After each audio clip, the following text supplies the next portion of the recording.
रुक गई। छींक आने वाली थी ना। अगर मैं छींक पड़ती तो आपको मेरे छींकने का स्टाइल पता चल जाता। अच्छा ये नहीं पता चला। पर छींकने के बहुत सारे स्टाइल्स होते हैं, ये तो आप जानते ही हैं। कभी कभार धीरे से आ जाती है ऐसे चू, और कभी आ चू, और फिर इतनी एम्बैरेसमेंट होती है कि आसपास के लोगों को सॉरी सॉरी ऐसे कहना पड़ जाता है ना। पर मुद्दे की बात यह है कि जब छींक आए तो उसे रोका ना जाए। अब आप कहेंगे क्यों? हमने तो कितनी बार ऐसे करके छींक को रोक लिया है और हम बड़े तमीजदार दिखे हैं। पर अगर आपने ऐसा किया है और आप आज भी जिंदा हैं, तो मैं कहना चाहूंगी कि आप भाग्यवान हैं, क्योंकि ऐसा करना आपके लिए कितना खतरनाक हो सकता है कि आप खुद भी नहीं जानते होंगे। आओ बताते हैं। छींक आने पर आपके शरीर के अंदर की हवा की रफ्तार पता है कितनी होती है? 100 मील प्रति घंटा, और कई बार इससे भी ज्यादा होती है। अब सोचिए कि इतनी तेज रफ्तार को आप रोकने की कोशिश करके कितनी भारी गलती करते हैं। सर्दी खांसी होना बहुत आम चीज है। मौसम बदला नहीं कि नाक पनीली महसूस होने लगती है, फिर छींकते छींकते जान आफत में आ जाती है। सबके साथ यही होता है। कई बार आप जब लोगों के बीच होते हैं तो नाक दबाकर, मुंह दबाकर छींक को रोक लेते हैं। ज्यादा तमीजदार बनने की कोशिश करते हैं ना।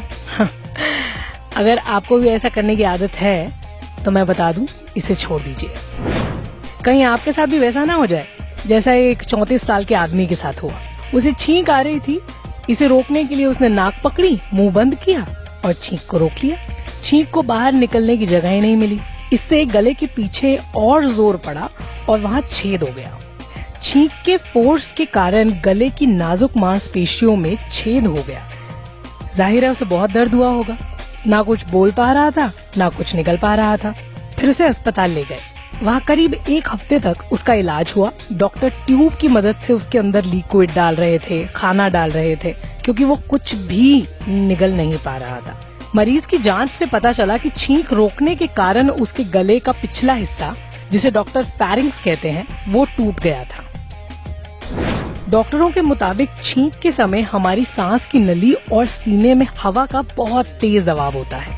फिर जब कोई नाक और मुंह बंद करके छींक रोकने की कोशिश करता है तो एकाएक प्रेशर और ज्यादा बढ़ जाता है।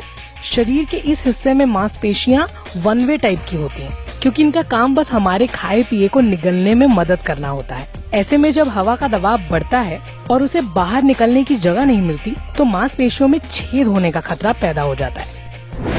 तो नाक के छेद को ढककर और मुंह बंद कर छींक रोकने की कोशिश नहीं करनी चाहिए। इससे बहुत गंभीर दिक्कतें हो सकती हैं, जैसे कि मैंने आपको बता दिया। फेफड़ों के पास की जगह में हवा फंस सकती है, यहाँ तक कि दिमाग में खून ले जाने वाली नसें भी फट सकती हैं। डरना मना है, पर समझना बेहद जरूरी है। तो अगली बार जब छींक आए तो उसे आण दो, रोको नहीं।